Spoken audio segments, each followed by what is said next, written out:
morning, Laguna Woods. It's Friday again. And you know what we do on Friday? It's called Fun Fridays. Yeah, the audience. Say that. They're ready. I hope you are too, because we're going to, well, as the name says, have fun. But we always have a verse also. And our verse that fits what we're going to do today comes from the book of Philippians, chapter 4, at verse 4.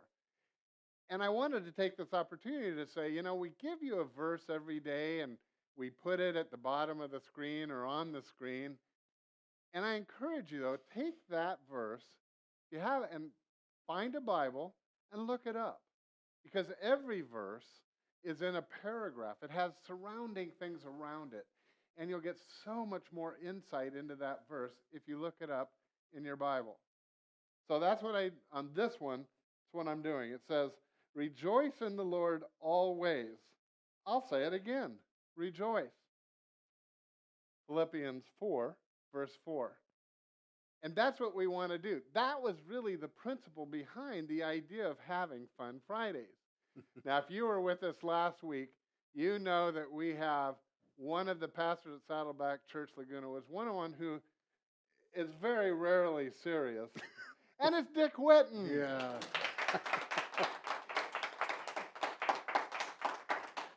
We have had a lot of fun over the years. And, That's right. And in fact, historically, Laguna Woods, Dick is the one who hired me 12 years ago. We were in a different role then. Yeah. Now we get to do this. And I got to say, and I don't know if I've told you this before, but I will now. And that is, I'd go to your meetings, and then I'd come home and I'd say to Dan, all we did is joke around. We never did anything serious, and that was you. But we built relationship, didn't we? We did. And we did a lot of great ministry. You were fun. You were fun to work for, All right. You're a blessing to me now. All right. So for those of you who were here last week, you know that Dick has been looking up some verses that may or may not be in the Bible, and we didn't quite finish last week, and I wanted to give him another opportunity to stump the pastor. All right. And I did that at least once last time. You did. That's what right. do you got?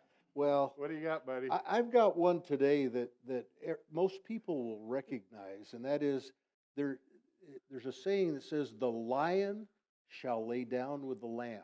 And they're talking about the what's going to happen in heaven. Now, the question is that in the Bible or not? I think it is. You think it is? I think it is. Well, you'd probably be wrong. Dick, come on. This is actually a trick question. Because in Isaiah 11:6 says, the wolf shall dwell with the lamb, the leopard shall lie with the young goat, and the calf and the lion and the fatted calf together, and a child shall lead them. Somehow they shortened that to put the lion with the lamb, and so that is not in the Bible. Who's the they? Me. You shortened it? No. No, I'm saying. Oh, it's the they. It's the they. I didn't get their names, but you can find that in lots of different places. Okay. And so I thought I'd read that. But that was my trick question. Okay. For today. Okay. The other one I would like to ask today is, you've heard that the eye is the window to the soul. Is that in the Bible? I'm thinking that you seem to be on a pattern that they're not in the Bible. So if I were answering it, I'm surprised you picked up on that. If I'm just answering off of that, I would say it's not. However, I do feel that I think that in Proverbs or something, it would say something like that. Oh, you think so? Okay. Well, the Bible does not speak of the eye being a window of the soul. It does represent the eye as being a lamp of the body. So in Matthew, it says directly, the eye is a lamp of the body. So then if your eye is clear, your whole body will be full of light. Okay? It's interesting, Dick. You sent me these in advance so that I could study up. Yeah, apparently you didn't do that. No, I know, but the interesting is that this verse that you're now, or well, not this non-verse Yes. that you just mentioned, it's caused me in the last week or so, I've been really looking at people's eyes. Really? Yes. Okay. And I have really thought, wow, it's kind of a window to their soul. And it's not actually in the Bible.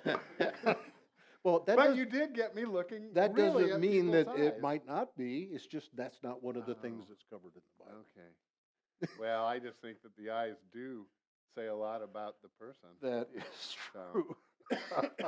Well, I've got one for you. Okay. Do you think this one's in the Bible? And I know you feel you know the answer.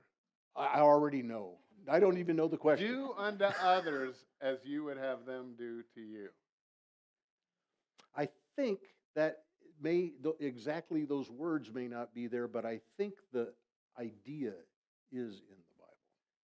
See, that's why I wanted to ask you this, because I knew that you had thought about it, and I think this is what's called the golden rule. No kidding. Yeah. Is that what that I might would be? never kid you. Do you know where Well, yes, that's? I would. Do you know where that's found? I believe that Jesus said it maybe even in the Sermon on the Mount. I think that's it. Okay? Therefore, all things whatsoever ye would that men should do to you, do even so to them. That's Matthew 7:12. That's part of it. But my guess is that in some version of the Living Bible or something, Yeah. I could find something very close to this, because it is a principle Right. that God would want us to do. And so, Laguna Woods, this is one: do to others as you would have them do to you. I know that you often apply this type of thing. I watch your behavior.